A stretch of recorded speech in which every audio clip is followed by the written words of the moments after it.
want this? Let me show you how it's done. Step 1. Import your clip into the timeline. Open it into the Fusion. Add planar tracker. Step 4. Select the points.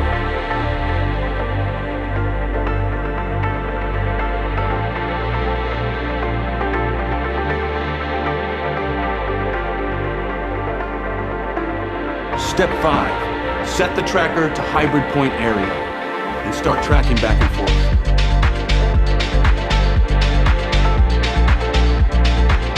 After, add a text node and connect it to the green node of the planar tracker. And follow my lead for similar results.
Congrats, now you know how to do it. The tattoo effect.